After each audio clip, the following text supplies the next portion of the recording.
Welcome to the Beyond Atheism podcast, with me, Nathan Alexander, and my co-host, Todd Tavares. Moving beyond questions of God's existence, this podcast asks, what's next in a world without God? If you're enjoying the show so far, make sure to like and subscribe, rate and review, and consider supporting us on Patreon.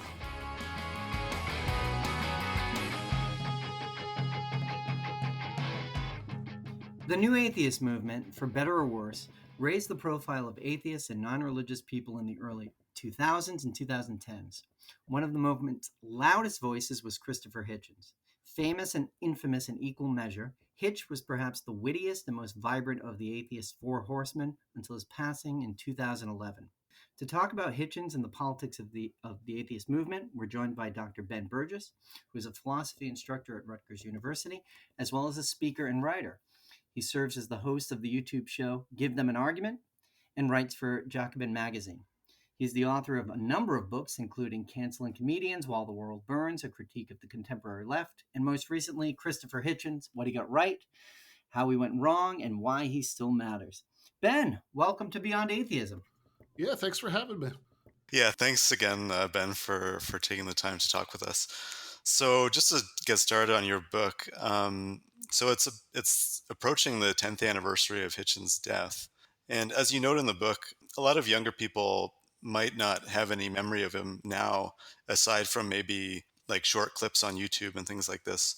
So maybe just could you give us sort of briefly, like who was Hitchens and why is he an important person for atheists and also people on the left more generally?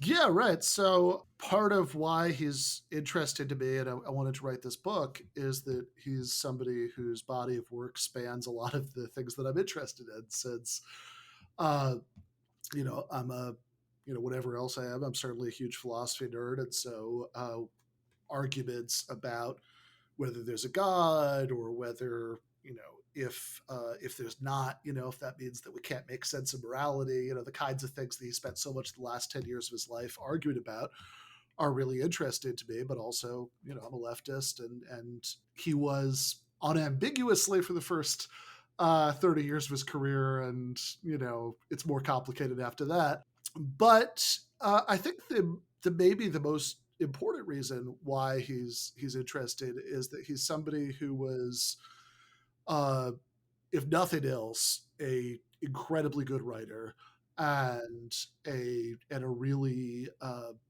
and like probably one of the best debaters that I can think of. You could see evidence of that still all over YouTube. And so if you're interested in that cluster of subjects, he's somebody whose work I think you could profit from engaging with. So on the leftist side, over the course of the 90s and going into 2001, he wrote this series of books attacking first Mother Teresa, and then Bill and Hillary Clinton, and then Henry Kissinger. And for my money, I mean, all three of those definitely landed on their targets. And I think that's just a really valuable, I mean, that's a small slice of his overall body of writing from 1971 to 2001, but I think it's a representative slice of some of what makes it so valuable. And so I think from a leftist perspective, there's this whole body of work, from 1971, which is the very first book with his name on the cover. It was actually a collection of essays by Marx and Engels about the Paris Commune that he wrote an introduction to 2001, which is when Letters to a Young Contrarian comes out, which is the book where he kind of officially gives up on the socialist politics that defined a lot of his life up until then. He had some, he was pretty ambivalent about it, right? Like it wasn't like, oh, I was so wrong, but it was like, I think the world has changed and this probably isn't on the agenda anymore. But between those two dates, that 30-year period, I think that there's a tremendous amount of work that a lot of young leftists today, people who kind of became political maybe as a result of the first Bernie Sanders campaign in 2016, might really I think is worth rehabilitating and kind of taking a look at. And one of the goals of the book is to try to introduce that audience to that body of work. But certainly from an atheist perspective, the other half of your question, this is really the main thing that he devoted that last decade of his life to. And there too, I think there's some really interesting work. I mean, I've got my criticisms, I talk about in the book. Maybe we can talk about it a little bit here, but I also think that he got some very important things right. And when he was right, he certainly said it better than anybody else could have. Yeah. I guess this is more on a personal level. What was the first experience that you had with Christopher Hitchens, and like what was it that really connected you to his work, or what was there a particular insight? Was it just the style? What pulled you into that world?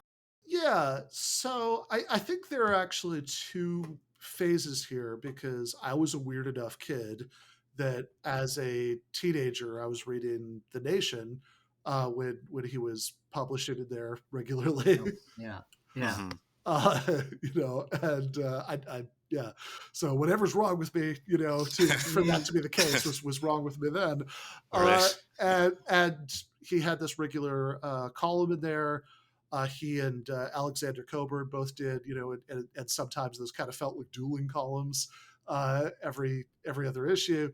And even at the time, even though some of the stuff they disagreed with him about, I agreed with Coburn. Like I thought, yeah, man, this guy is like one of the best writers on the left.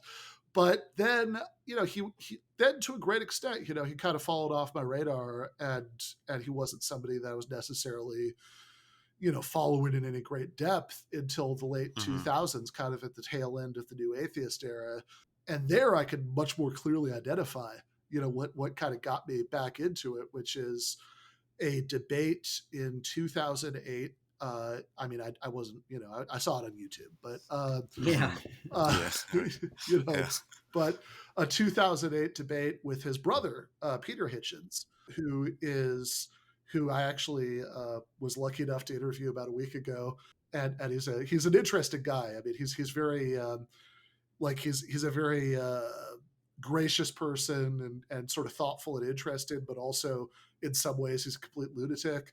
Like in Christopher's memoir Hitch 22, he's got this line where he's talking about Peter's book The Broken Compass, and he says it contains what is it, claims and assertions so reactionary that I felt the need to wear a garlic necklace just to read them.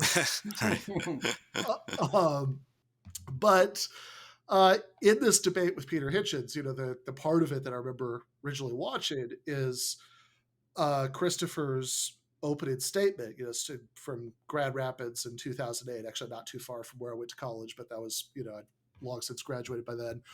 And the opening statement is kind of, if you like this sort of thing, I mean, it's kind of the pinnacle of the forum.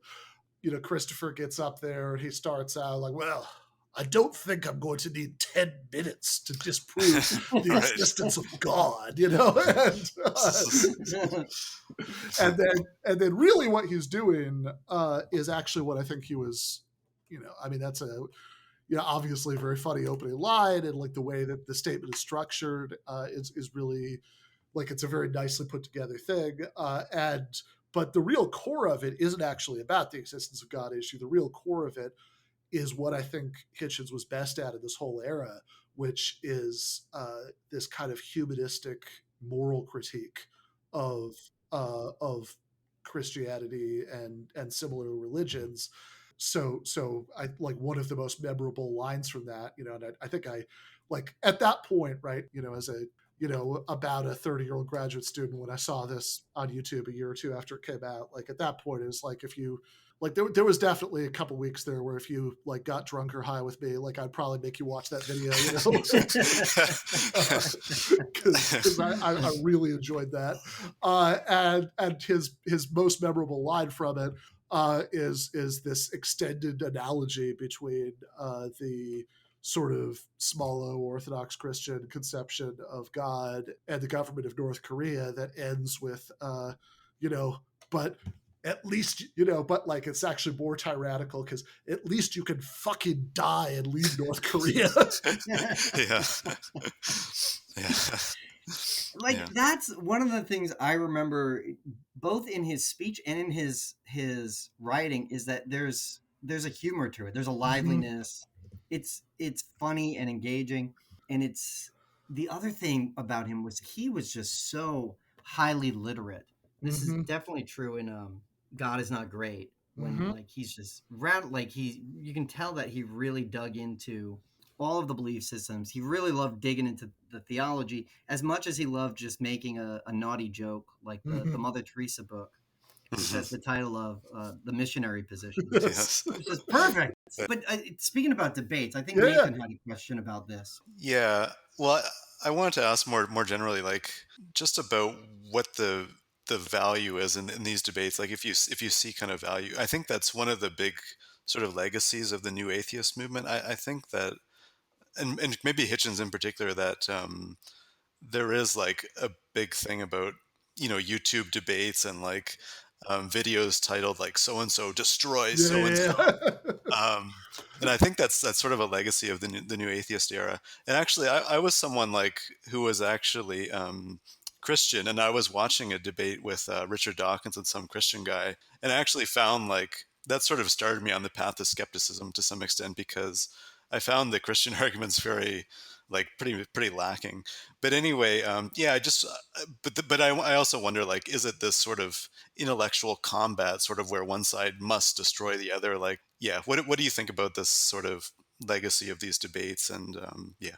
Yeah, I mean, I'm a little ambivalent about it. I think that what you're identifying there is basically the house style of YouTube debates in general, where when and especially clips from YouTube Hmm. debates, Yeah.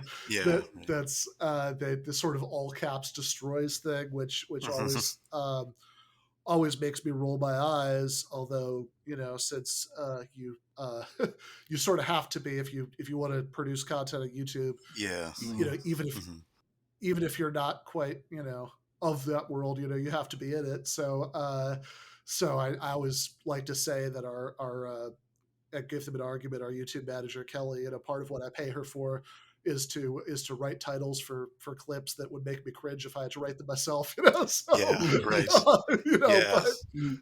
Yeah. but yeah, I mean, I think it's good. I think there are good things about it and bad things about it. I think the bad thing about it is that, especially the sort of combination of new atheism and everything that's good and bad about that, and just YouTube, right, as a medium, did really do a lot to solidify this idea that the point of a debate is to like rhetorically crush somebody's skull, which I think is not the most useful way to I mean, as somebody who does these a lot, right, I don't think it's the most useful way to think of things. I mean, I try to, like, and if anything, I mean, I think that even if I'm debating somebody I would regard as a deeply terrible person, which I've definitely done Hmm. a few of, Hmm. Hmm.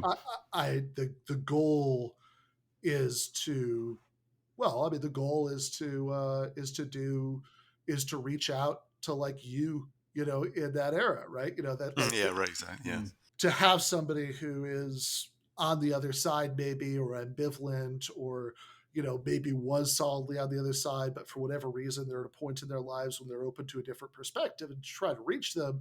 And I think probably the thing that's most effective in there is to be, like, extremely polite and friendly with the person, but Yeah. Yeah. you Right. know but Yeah.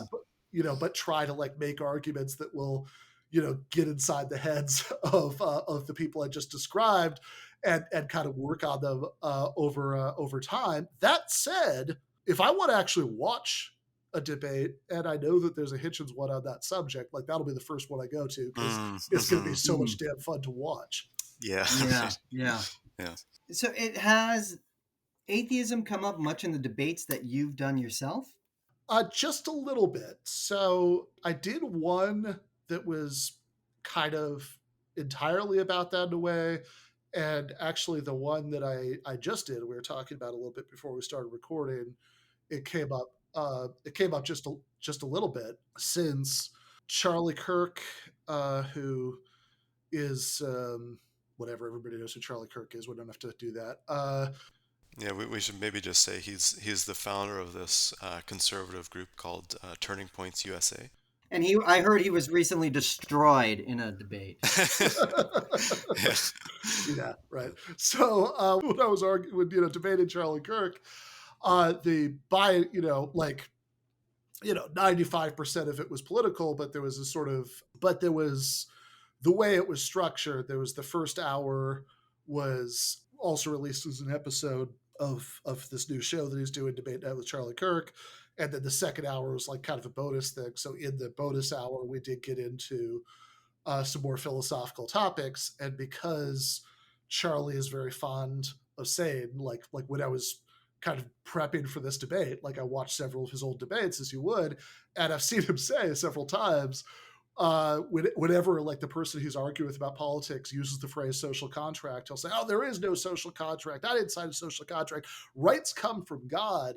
And I've seen him say that enough times that, like, when we were kind of wandering into more philosophical territory anyway, I just like picked a little bit of a fight about that because, like, I that just drives me crazy because I think it's sort of, my view is that it's sort of a nonsensical thing to say, that if you say our rights come from God, well, one thing that could mean is that and then it clearly doesn't mean, right, is that God is like intervening in the world to make sure that we have these political rights, because check it out, right?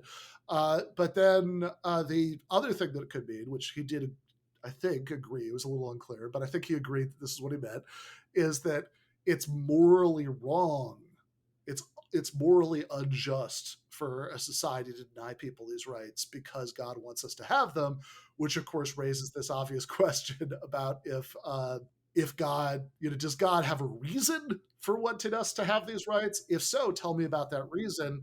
And presumably whatever that reason is going to be just as available to an atheist or an Yeah. agnostic. Right. Yeah.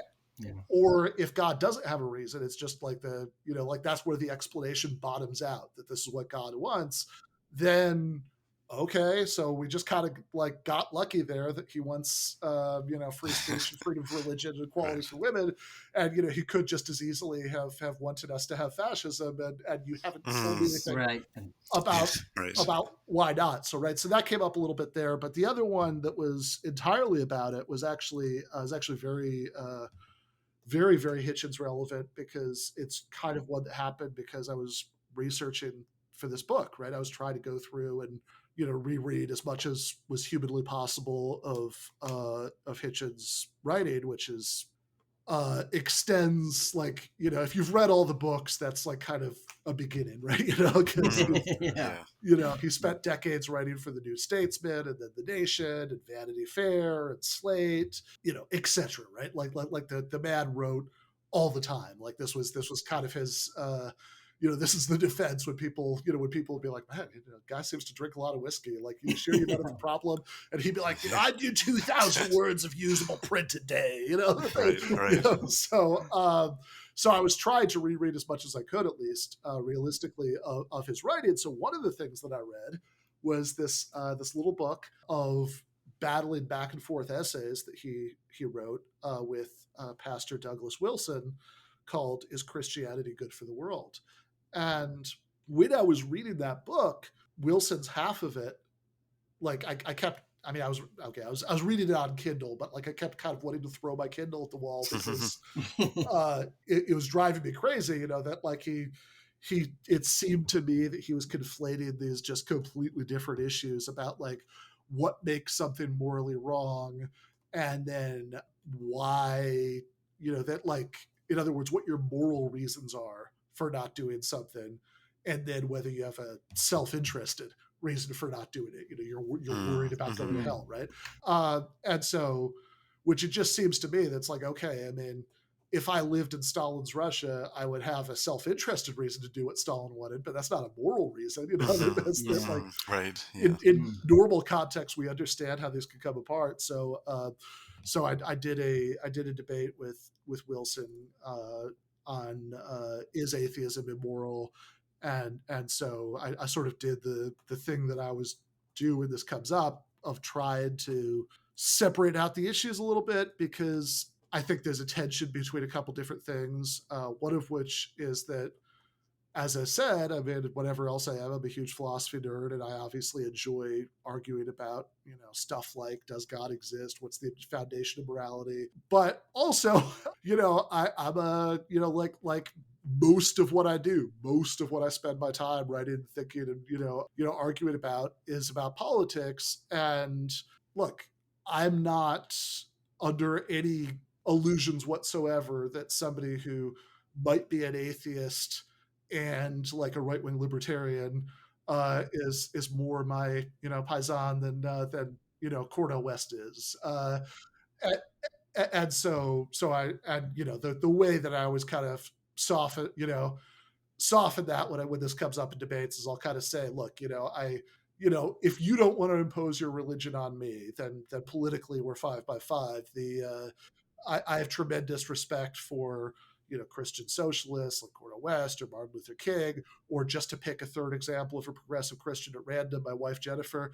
So I'll kind of do that, but then like I guess the last thing I'd say about this is just that I do kind of go back and forth about how to think about this, because on the one hand, my usual line on this is, look, I enjoy arguing about philosophy. I think that it's like a valuable human pursuit in its own right.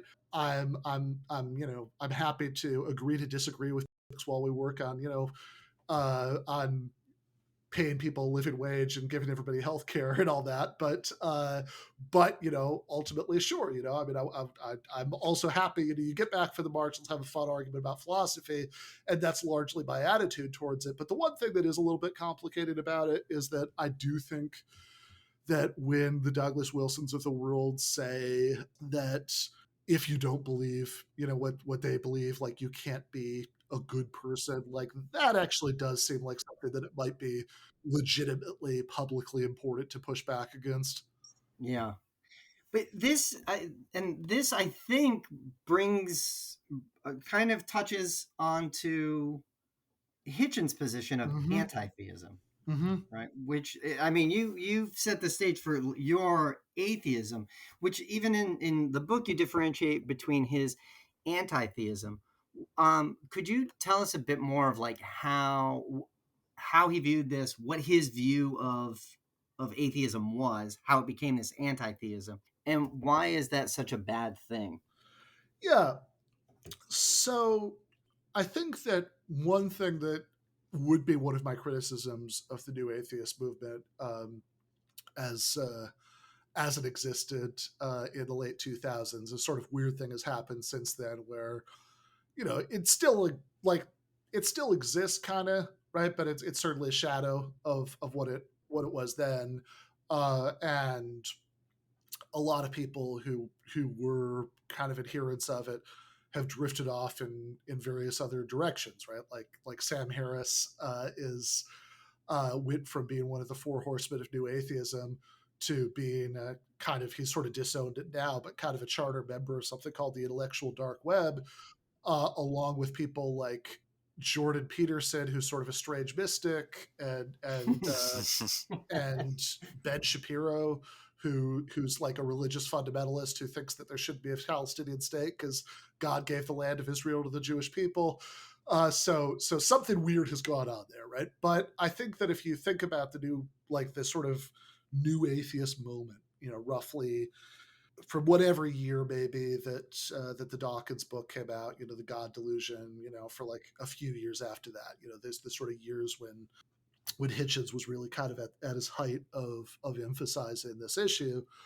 One thing that I am, critical about that movement is that it really contributed to what I think is maybe an important confusion between these two concepts, because atheism, at least as I understand it, there are different people who define these terms in different ways, and I don't get too excited about fighting about words, right? I can just kind of be like, okay, look, we could do like atheism and atheism star, right? Like however you want Yeah. to. Mhm. Uh, but at least the sort of definitions that make sense to me would be to say that atheism, and I know a lot of atheists disagree with me about this, but atheism isn't just the absence of a belief in God. That seems a little bit wrong because I don't think that like my miniature Schnauzer Lucy is an atheist. Um, Mm, but mm, and it does seem to me that even with humans that there's a difference between an atheist and an agnostic, and maybe there's even a difference between an agnostic and somebody who's just like, I don't know, lived their entire life in a cave and they've just never heard the suggestion that there's a God, right? So the definitions that make sense to me are to say that an agnostic is somebody who reserves judgment about whether or not there's a God, who's sort of like made a conscious decision to say, I'm neutral about that. I'm not sure, and then an atheist is somebody who holds the position that there aren't any gods. So that's what makes sense to me, at least. But I think that one thing that the new atheist movement did a lot to sort of muddy the waters on is the difference between holding the metaphysical position that there aren't any gods, that would be atheism, and having this kind of moral crusade against religion, that would be anti-theism. And to the extent, and there is some ambiguity here because, like, just focusing on Hitchens, which obviously is the one I'm most familiar with, because I mean, probably even before, but certainly because I spent the last year writing this book, but also because I think he did a lot to contribute to what I'm talking about here. That Hitchens sometimes talks in a way such that his only real beef with religion, like the only sort of sense in which he feels any sort of moral compulsion, is what I just said, right? That he doesn't want people to impose religion on him, or he doesn't want people sort of impugning the morality of atheists. And to the extent that's all he was saying, I agree. But it seems to me that there are a lot of places where he goes further than that, and he seems to be suggesting that it's actually this morally and politically urgent thing to convince people to be atheists, to have uh, and it seems to be very tied up with this a certain analysis of why a lot of the bad things in the world happen, right? I mean, the subtitle of God is Not Great is how religion poisons everything. Uh, and a lot of the thesis of that book, which is a book I love in many ways, but a lot of the thesis of the book that I find the most dubious is that all of the sort of terrible things in history that happen kind of under the banner of religious belief were that like the sort of central cause of that is religious belief. And I think it's a complicated argument. I don't want to give it short shrift, but I think that there's an important sense in which I don't really buy that. mm. Yeah, and in the book you get into how, I mean, it's people should read it. I think it's an excellent discussion how it moves away from a materialistic description of the world and seems to be one that's powered by idealism or ideas. Yeah, exactly. Um, but because with atheists, one of the weird things with atheism, as you Yeah, point out, like if your dog is an atheist, there's right. no way to draw a positive philosophical position out of this nothingness, right? Like if you don't believe in UFOs, it doesn't give you a political philosophy. If you don't believe in ghosts, it doesn't give you a political philosophy. And it doesn't, Hitchens, there seems to be some connective tissue. Mm-hmm. Do you find like atheism informed your view of socialism in the same way?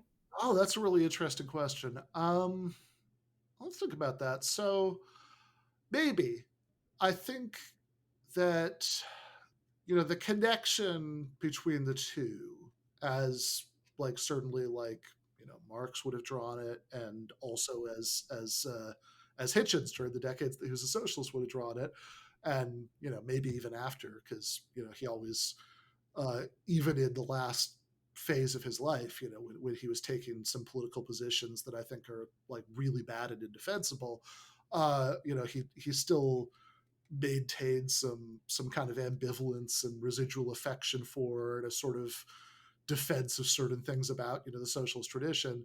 Um, but but is it what that connection is supposed to be in like Marx and the introduction to the critique of the philosophy of right, or Hitchens in, like, if you read like a essay that he wrote in the 80s called "The Lord and the Intellectuals," or another one called "The Politics of God's Funeral." The connection is supposed to be roughly that the purpose of religion is to get people to accept their lot in life, and not try to improve it.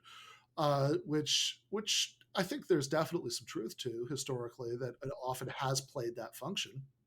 Uh, I mean, I don't think there's any denying that. That, like if you look, like, what were the teachings of the medieval church, right?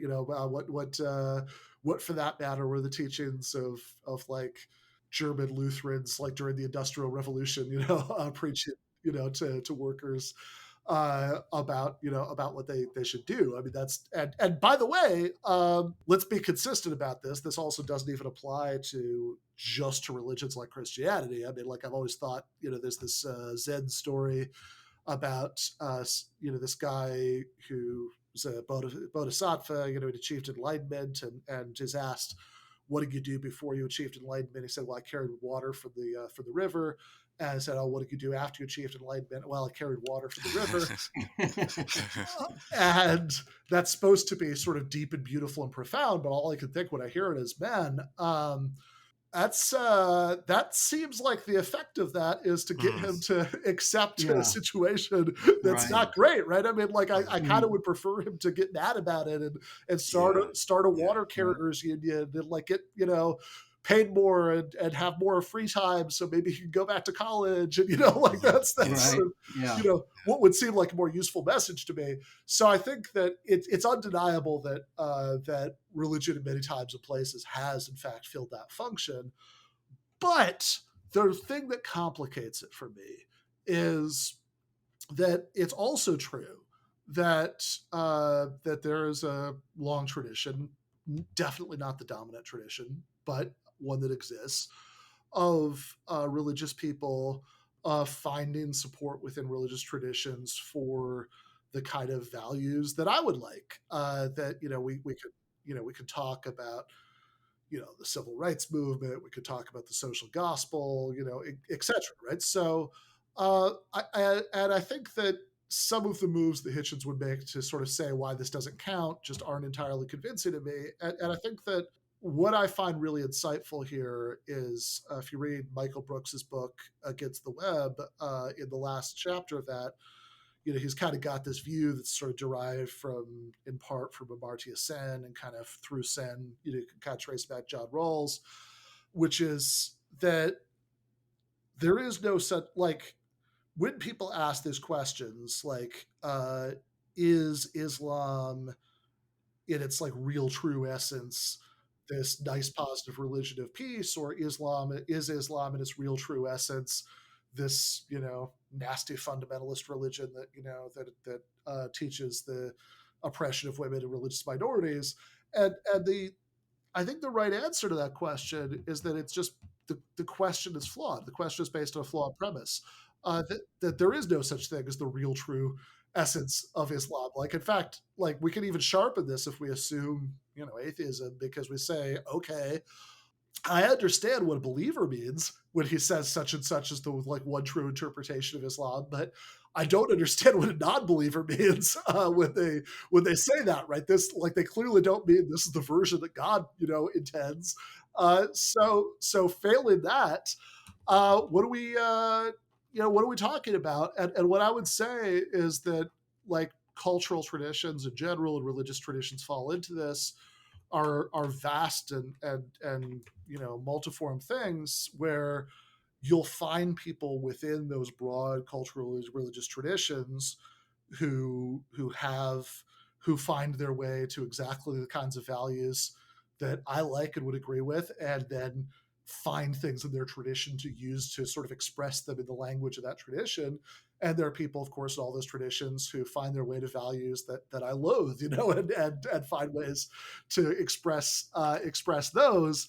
And I think that where I would, and so I think that there are people who, there are Christian socialists, there are there are people who have done things that are really politically who for whom it's tied to religion, and conversely, there are atheists, and this is one of the things I think we learned from that experience of sort of vintage new atheism. There are people who, when we're talking about that, right? We're enjoying that line about dying and leaving North Korea together, but then like they are also neoconservatives who want to spread like secular liberalism to Iran by means of the 82nd Airborne, or they're also libertarians whose idea of a good society is one where people would be like selling their organs for Bitcoin to make rent, and I don't, Yeah. I don't have any Yeah. I don't have any truck with that, right? So I think that there are I think there could be a connection, because I think that belief in an afterlife in particular could lead people to be complacent about conditions that they shouldn't really be accepting. But I don't think it's a necessary connection. I think that we can kind of look at the evidence and see that different people have drawn different conclusions. Yeah. Just like there happen to be anti-theists who advocate for imperial wars in Iraq. Mhm. Yeah, exactly. But I don't think that necessarily reflects on anti-theism. Like, I think that there are people who, like, getting back to Hitchens. I mean, like, when people on the left sometimes, like, they'll one of the many unconvincing explanations they'll come up with for why he did start to take those positions in the last years of his life, is that, well, it was like the anti-theism kind of led him to intense Islamophobia, which is what led him to support those wars.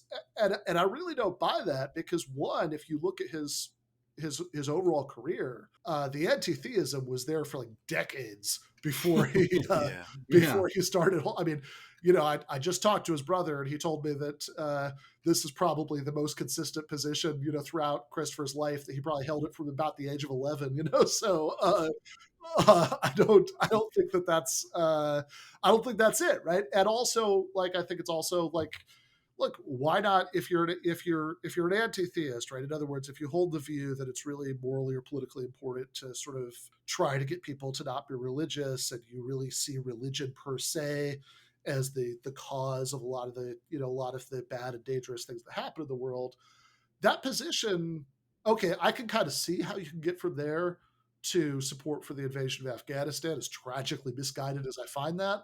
But I don't really see how you get from there to supporting the invasion of Iraq, because, like, Saddam Hussein's government, as awful as it was pretty secular, and the invasion was ordered by this like evangelical fundamentalist who wore his religion on his sleeve. And if you actually can remember back to that period, plenty of people who completely agreed with Hitchens on the anti-theism, like, had an instinctive aversion to this kind of attempt by this very Jesus-y president to remake the world in America's image.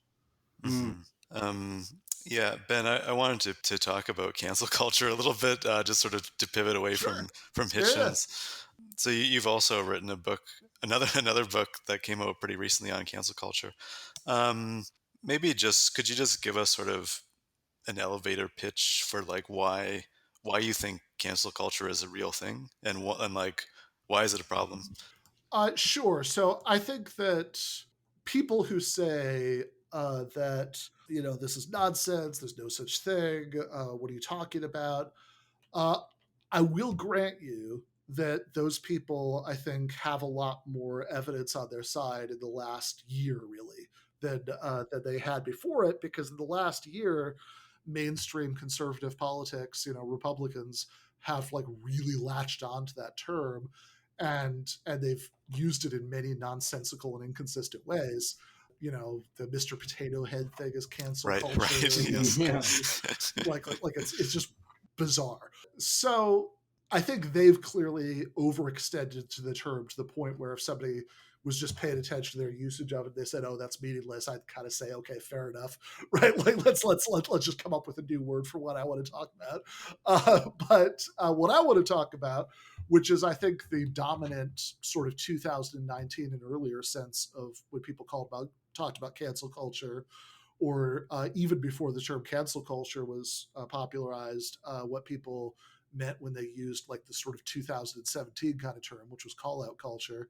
I think that what they're talking about is this atmosphere that, we can talk about all the things that cause it, but just to bracket that for a second, this kind of atmosphere of mutual surveillance and hair trigger denunciation that I think, especially insofar as it leads to calls for people to be, fired or deplatformed, is, I think that's what people are really talking about, right? Now, I would have a very different analysis than a lot of the people who most like to talk about it, of where it comes from and what could, potentially be done to mitigate it. Because I think that, a lot of the people who most like the term, their analysis of where it comes from is that it's like, I don't know, whatever Jordan Peterson always says, postmodern neo-Marxism, Yeah, right. you know, by which he really means like postmodernism and Marxism and blue-haired college kids who annoy him.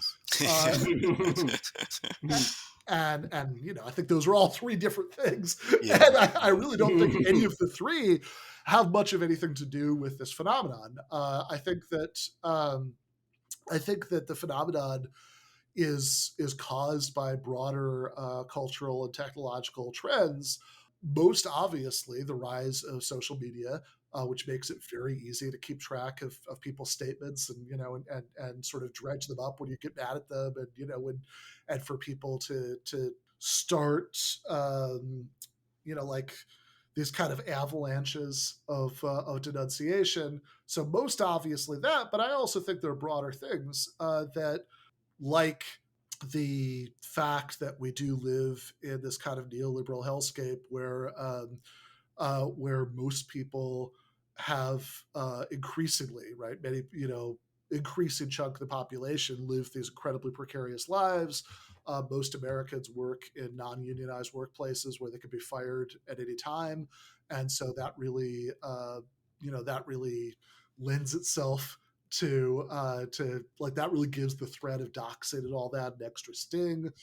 And also the fact that that kind of neoliberal hellscape is such that people are incredibly atomized, that that some people often feel the strongest connection to other people online.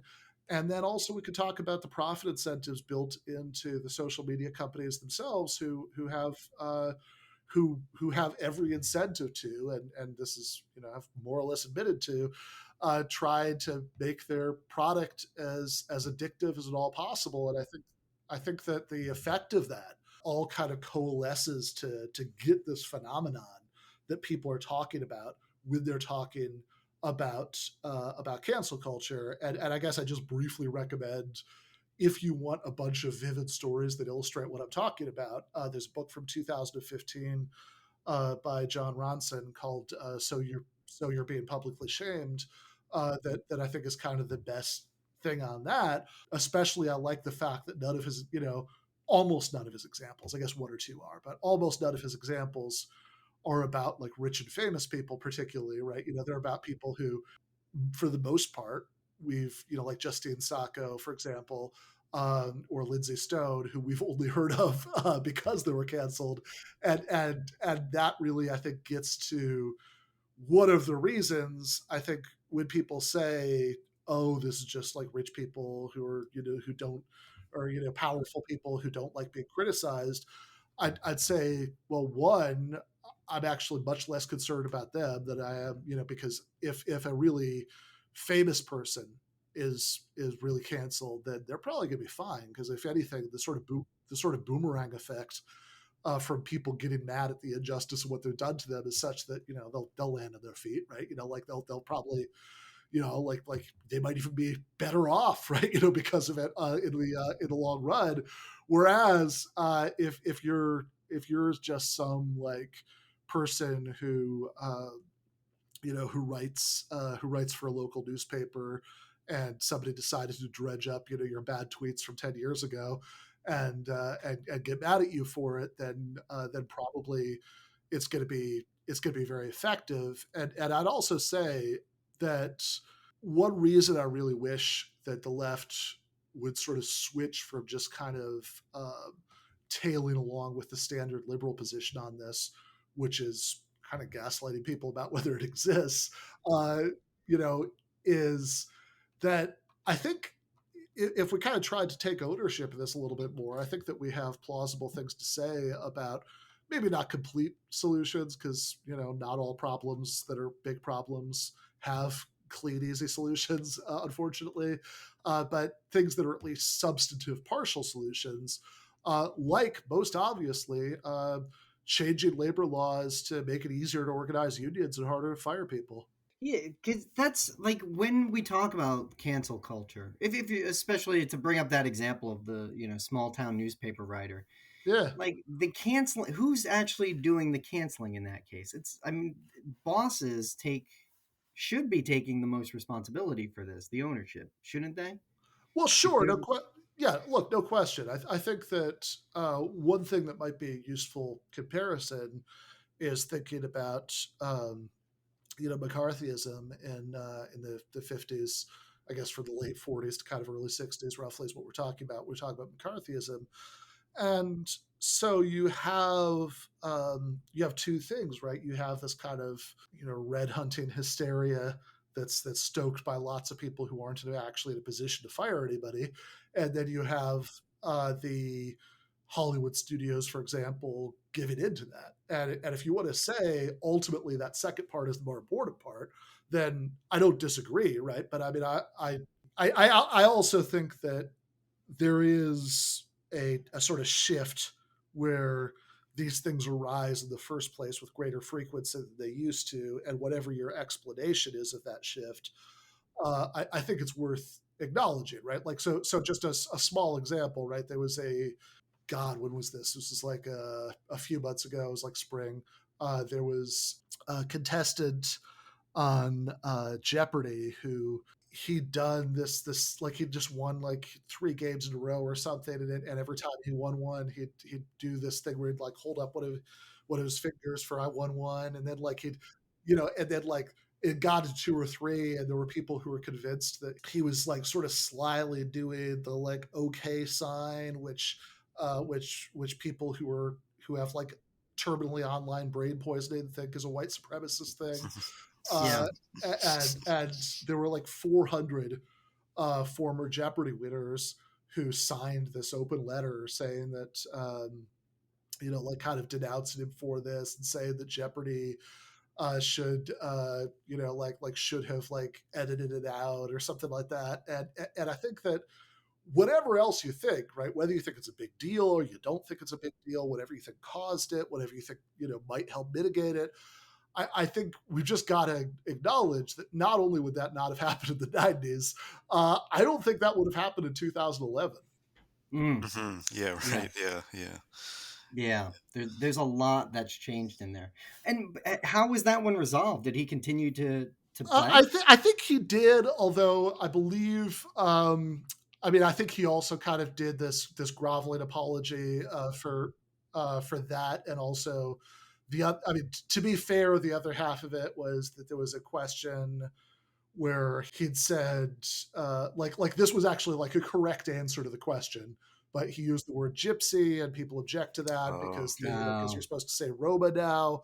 Although I will also note that it's a little bit ambiguous because, like, at least in the UK, advocacy groups actually use the acronym Oh, okay. GRT for Gypsy Roma Travelers, Mm. so it's like a little bit Yeah. in flux whether this is, whether this Right. is an acceptable term or Yeah. not right now. I actually remember, if you watch the TV show Dairy Girls, there's a joke about that in there, but I think that it's very unlikely that there was any kind of malicious intention there. Yeah. I will also say though that, like, we've been talking about cases where it's just like straightforwardly unjust, like, that people just have some crazy complaint about somebody. But I think even in more ambiguous cases where somebody legitimately did something wrong, I think it is a little bit disturbing that increasingly there's a certain aspect of the culture where there doesn't really seem to be a mechanism for forgiveness and and second chances and all of that stuff and it's I mean it's complicated but I do see that as a problem in its own right. Yeah. Yeah. You know what? This is a very rich untapped vein. Ben, we'll have to have you come back for this Yeah, because I happy think we to. could go another hour. But now it's going to be time for Can a True Atheist? Sure. Which, Nathan, it's been so long. How did we describe this game? Well, it's sort of a tongue-in-cheek game asking questions about whether a true atheist can do a certain thing. Can a true atheist, for example, say, "Oh my God," or will they get sort of their atheist card revoked? Yeah. Um, There's no wrong answers, no but wrong answers, and you I might like most get it. canceled. yeah. So anyway, there's a couple of questions we'll ask. So Ben, can a true atheist say "bless you" when someone sneezes? Yes. Yes. Okay. That was easy. Yeah. All right, Dr. Ben Burgis. Yes. Can a true atheist be afraid of death? Ooh. Uh yeah.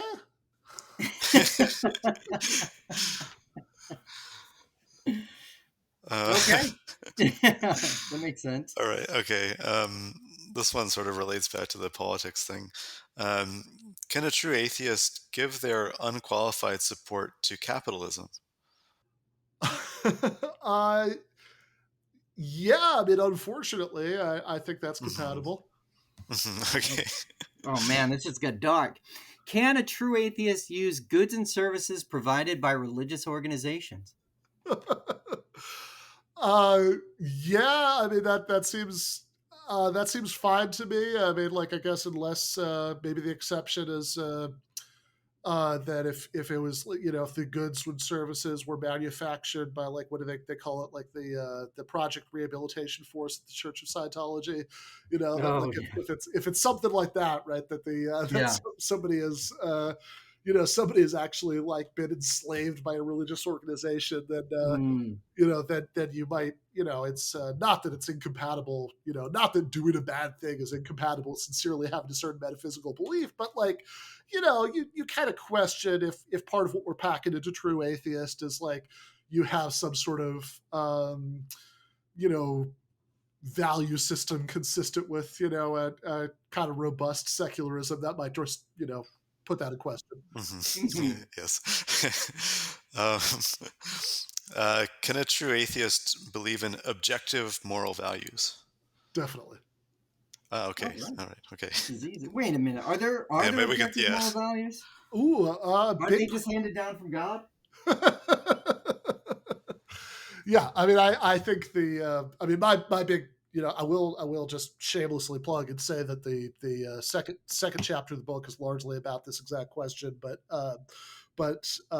since my position is very strongly that the two questions are unrelated to each other, God or no God, and objective morality or objective or no objective morality, then yes, for sure they can definitely do that.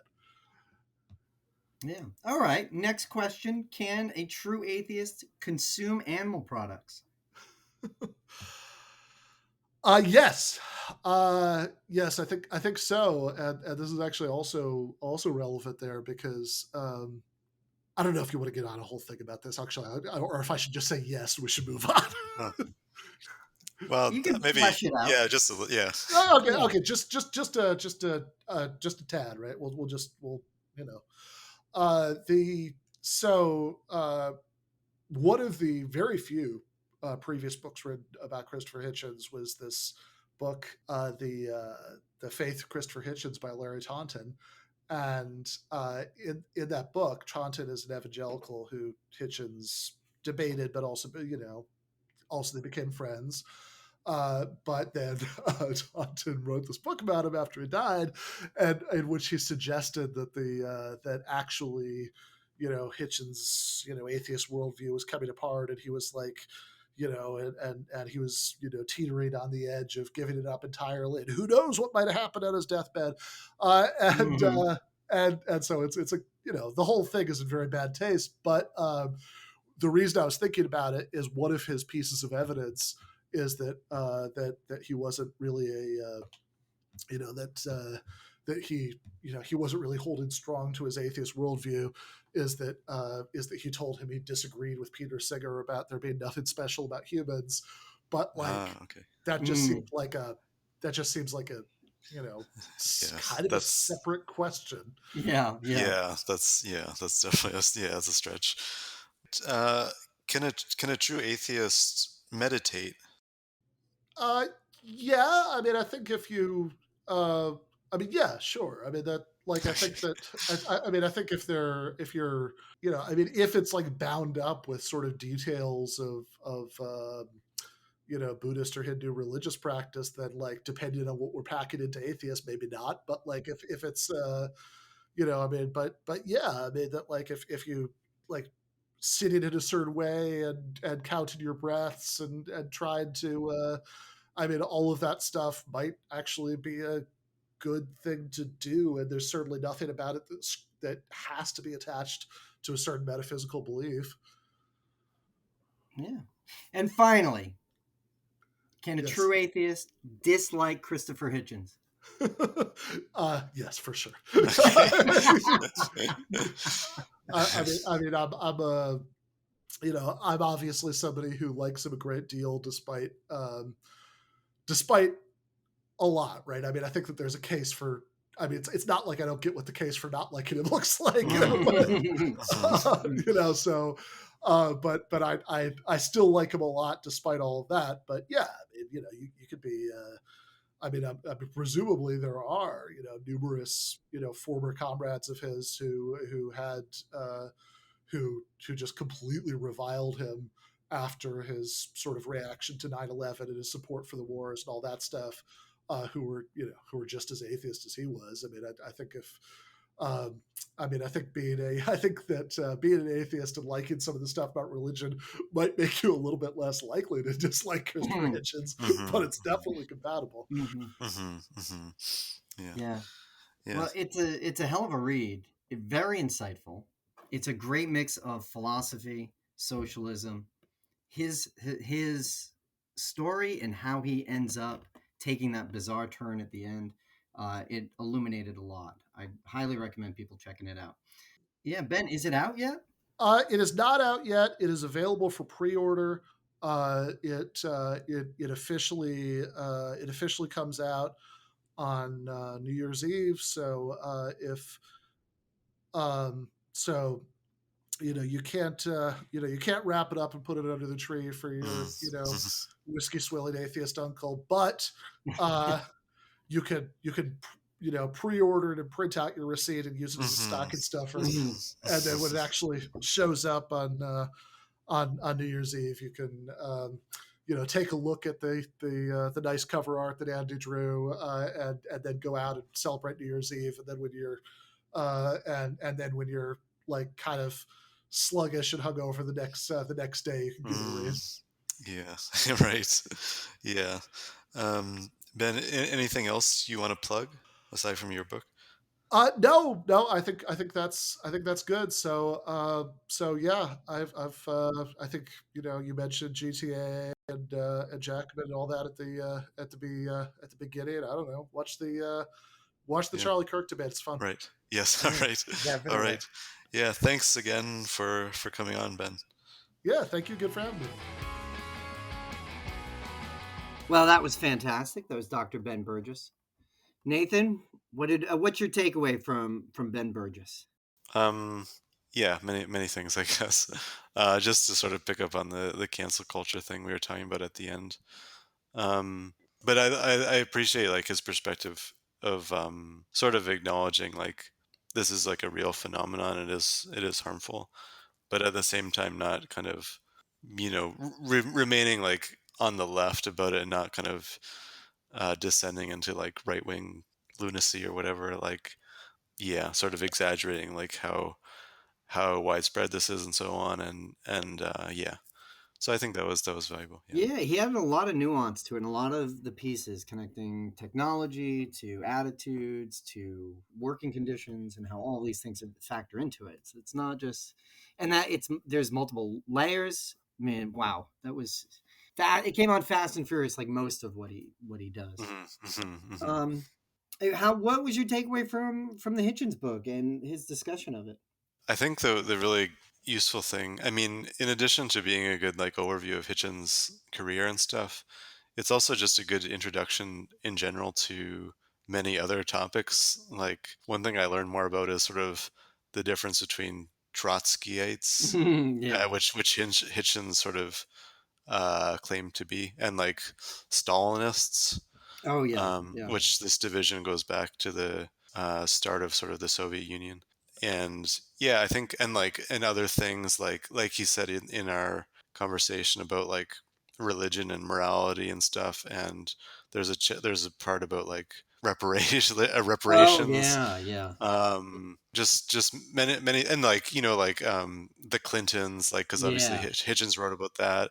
So like it's about many of the topics like Hitchens touches on, but then like you actually get a sort of introduction to all these different topics as well, Yeah. um, Because which is I really mean, useful. even in the discussion, we barely touched on Hitchens' atheism, which is, I mean, it's Yeah. intense and it's long and it's throughout his at least 40 years, is the way Ben put it. Like Hmm. that's the most consistent thing throughout his Yeah. life and his working Yeah. career, and it's astounding. Hmm. Yeah, like you, I mean that the connection he makes between that atheism or the anti-theism and Christopher Hitchens' left wing, particular brand of left wing politics of international socialism, defining what it is and how he got there and how it relates to the principles he draws from atheism is fascinating, and it goes into much greater detail and much better explanation than we could get to anything we could get to here. Hmm. Yeah. Yeah. And it also explains one of the best slanders or slurs against Hitchens there ever was, from George Galloway, who called him a drink sodden Trotskyite popinjay. I think that's what it Yes. was, Yeah. which Yeah. is just brilliant. And it goes into discussion even about that. So it's yeah, there's the book is very very rich, gives a great connection to Hitchens' politics, and an explainer about what they are and how they relate to the time and to contemporary politics, what they mean Yeah. today. And Yeah. the Definitely. thing about the book is that it's just it being about Hitchens. It's a lively read that puts you back kind of in. It was great to like read about Hitchens again. You forget how fun he is, like just how great he was, not just in those debates, in his writing, how much he enjoyed sort of like the adversarial combat of the debate, how much he loved sparring intellectually on the page. Yeah, you definitely got a sense that like it was like it really like enjoyable for him to kind of be engaged in this like intellectual combat sort of, and like I mean he always, and like, yeah, he wrote and like spoke with just like a humor. I mean, like, I guess we were saying like in the discussion so on, like a humor, and just like a sort of joy of life and stuff that Right. makes it kind of fun. Yeah. Yeah. Yeah. Hmm. Which definitely stands out if you compare him to the bulk of the new atheists at that time. It's very Yeah. dour, very self-serious, Yeah. There, very yeah. pedantic almost. Yeah, I guess, I mean, I guess like the other main sort of four horsemen, Daniel Dennett, Sam Harris, and Richard Dawkins, like they all are more kind of, especially Dennett and Dawkins, more in the academic world. Whereas I guess obviously Hitchens really was more of a journalist and writer and so on. So yeah, I mean, I guess, yeah, yeah. That, I think that kind of impacted like the way he was maybe used to putting arguments and so on. Yeah. Which is that reminds me of another point. It's definitely like a through line in the book and through Hitchens' life is like not just that he's contrarian, it's that he does it to make a point. Yeah. I, Yes. and Yeah. Yeah. it's usually very effective. And if I'm not mistaken, I think he aided the Devil's Advocate Hmm. during Mother Teresa's canonization. So when someone has to become a saint, or so when someone gets to become a saint, or they're trying to make someone a saint, the church has a department that argues against their sainthood. So basically, a trial. And his book was used if I understand it correctly, was used as evidence against her canonization, which is, I mean, that's awesome. That's really super cool. It had a point, and of course, he was correct. Let's not leave that. Right.